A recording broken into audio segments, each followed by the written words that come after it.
मान्यता है कि माता वैष्णो देवी ने त्रेता युग में माता पार्वती, सरस्वती और लक्ष्मी के रूप में मानव जाति के कल्याण के लिए एक सुंदर राजकुमारी का अवतार लिया था।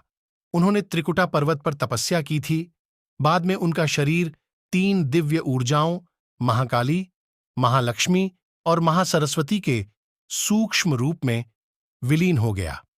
वैष्णो देवी का पवित्र मंदिर त्रिकुटा पर्वत पर एक सुंदर प्राचीन गुफा में है, जिसे वैष्णो माता के रूप में जाना जाता है, जिन्हें देवी महाकाली, महालक्ष्मी और महासरस्वती का अवतार माना जाता है।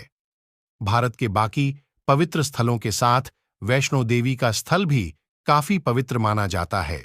वैष्णो माता का इतिहास भूवैज्ञानिकों की ओर से किए गए अध्ययन के अनुसार माता वैष्णो देवी का मंदिर काफी प्राचीन है। माना जाता है कि माता वैष्णो देवी ने त्रेता युग में माता पार्वती, सरस्वती और लक्ष्मी के रूप में मानव जाति के कल्याण के लिए एक सुंदर राजकुमारी के रूप में अवतार लिया था और त्रिकुटा पर्वत पर गुफा में तपस्या की।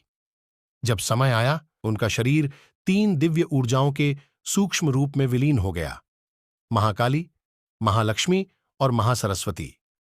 श्रीधर माता वैष्णो देवी के एक बड़े भक्त जो लगभग 7 शताब्दी पहले रहते थे। श्रीधर और उनकी पत्नी देवी मां को पूरी तरह से समर्पित थे।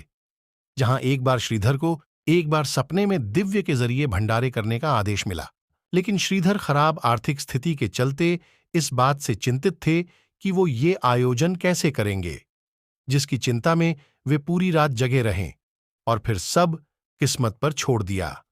सुबह होने पर लोग वहां प्रसाद ग्रहण करने के लिए आने शुरू कर दिए, जिसके बाद उन्होंने देखा कि वैष्णो देवी के रूप में एक छोटी सी कन्या उनके कुटिया में पधारी हैं। उनके साथ भंडारा तैयार किया।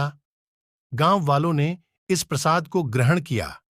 इस प्रसाद को ग्रहण करने के बाद लोगों को संतुष्टि मिली, लेकिन वहां मौजूद भैरवनाथ को नहीं। उसने अपने जानवरों के लिए और खाने की मांग की, लेकिन वहां वैष्णो देवी के रूप में एक छोटी कन्या ने श्रीधर की ओर से इसके लिए इनकार कर दिया, जिसके बाद भैरवनाथ ये अपमान सह नहीं पाया और भैरव ने दिव्य लड़की को पकड़ने की कोशिश की, लेकिन ऐसा करने में विफल रहा और लड़की गायब हो गई। इस घटना के बाद श्रीधर दुखी हो गए। उन्होंने अपनी मां के दर्शन करने की लालसा थी, जिसके बाद एक रात वैष्णो माता ने श्रीधर के सपने में दर्शन दिए और उन्हें त्रिकुटा पर्वत पर एक गुफा का रास्ता दिखाया, जिसमें उनका प्राचीन मंदिर है। श्रीधर ने बताई गई बातों के अनुसार पवित्र तीर्थ की खोज की और अपना जीवन उनकी सेवा में समर्पित कर दिया, जिसके बाद से ही ये मंदिर दुनिया भर में माता वैष्णो देवी के नाम से जाने जाना लगा। माता का बुलावा ऐसा माना जाता है, जब तक माता नहीं चाहती तब तक उनके दर्शन कोई नहीं कर सकता है। माता के बुलावे को उनका आशीर्वाद माना जाता है, जिसके चलते लोग, हर तरह के लोग, चाहे वे बुद्धिमान या अज्ञानी हो, पुरुष या महिला हो, बड़े या छोटे हों, सब उनके बुलावे का इंतजार करते हैं। माता की यात्रा, माता के दर्शन करने की यात्रा लगभग 24 किलोमीटर लंबी है, जो कि एक कठिन यात्रा मानी जाती है। धर्मस्थल की यात्रा कटरा में बाण गंगा से शुरू होती है। ऐसा माना जाता है कि वैष्णो माता ने कई शताब्दियों पहले अपने दिव्य धनुष से एक तीर चलाया था।